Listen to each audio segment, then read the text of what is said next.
Vijayawada capital హాస్పిటల్లో అరుదైన శస్త్రచికిత్స జరిగింది. క్లిష్టమైన కాలేయ శస్త్రచికిత్సను వైద్యులు విజయవంతం చేశారు. Capital hospitals consultant cardio surgeon doctor Hema Krishnasai Kadiyala తీవ్రమైన లివర్ డిస్ఫంక్షన్ ఉన్న రోగికి హైరిస్క్ హార్ట్ సర్జరీని విజయవంతంగా నిర్వహించారు.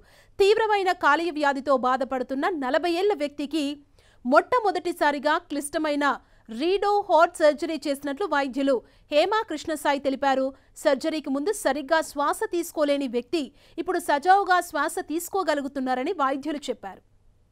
అంటే ఆల్రెడీ ఒకసారి హార్ట్ ఆపరేషన్ అయిన పేషెంట్కి ఇది రెండో ఆపరేషన్ అండి. మొదటి ఆపరేషనే చాలా కష్టమైన ఆపరేషన్. దానికి సెకండ్ టైం చేయడం అనేది కార్డియాక్ సర్జరీలో ఇంతకంటే డిఫికల్ట్ ప్రొసీజర్స్ ఇంకేం లేవు.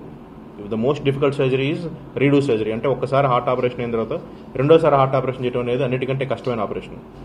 అది కూడా పాడైపోయిన వాల్వ్ని తీసి మళ్ళీ వాల్వ్ పెడతాం. అందులో ఆయనకి 3 వాల్వ్ మీద ఆపరేషన్ చేసాం. ఇంతకుముందు చేయించుకున్న స్టక్ వాల్వ్ రిపేర్ చేసాం, ఇంకో మైట్రల్ వాల్వ్ రీప్లేస్మెంట్ చేసాం, ట్రైకస్పిడ్ వాల్వ్ రిపేర్ చేసాం. ఇవన్నీ చేయటం ఒక ఎత్తు అయితే liver failure, end stage liver ఫెయిల్యూర్లో ఉన్న పేషెంట్కి ఇవి చేయటం అనేది చేసి సక్సెస్ అయ్యి పేషెంట్ డిశ్చార్జ్ అవటం మన భారతదేశంలో మొట్టమొదటిసారి జరిగింది. ఇట్లాగా ఆల్రెడీ తనకి గుండెకు సంబంధించిన వాల్వ్స్ సంబంధించిన ఇబ్బంది అనేది ఉంది. దాంతోపాటు ఆయనకి లివర్ సంబంధించిన ఇబ్బంది కూడా ఉంది. ఆ లివర్ సంబంధించిన ఇబ్బంది ఎక్కువగా ఉండటం వల్ల ఆయనకి పచ్చకామలు అనేది ఎక్కువైపోయింది, 24 పాయింట్లకి వెళ్ళింది. దాంతోపాటు ఆయనకి ఏమైంది అంటే లివర్ సంబంధించిన ఇబ్బంది ఇంకా ఎక్కువైపోవటం వల్ల దానికి సంబంధించిన ఎంజైమ్స్ కానీ అవన్నీ కూడా చాలా వరకు ఎక్కువైపోయి అది కంట్రోల్ చేయాలి ముందు సర్జరీకి వెళ్ళేటప్పుడు కానీ ఏదైనా సరే.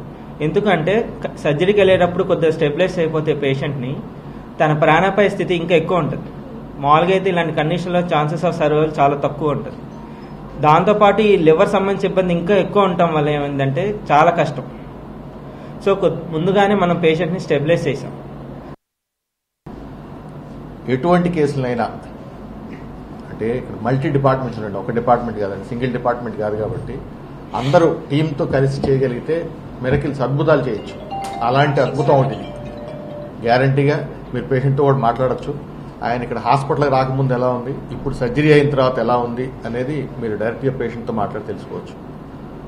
ఇటువంటి క్లిష్టమైన కేసులు చేయాలంటే విజయవాడలో మళ్ళీ క్యాపిటల్ హాస్పిటలే అనేది హేమకృష్ణ సాయి గారు, అలాగే గిరీష్ గారు, డాక్టర్ భూపాల్ గారు, శ్రీధర్ గారు టీం అంతా ఉండబట్టి మేము కూడా చేయగలుగుతున్నాం. అసలు బతికేవాడిని కాదు సార్. 3 హాస్పిటల్ తిరిగారు సార్, పెద్ద పెద్ద హాస్పిటల్. ఇక్కడ సార్ రిక్వెస్ట్ చేయొచ్చు, చేసుకొచ్చిన తర్వాత ఇక్కడే నాకు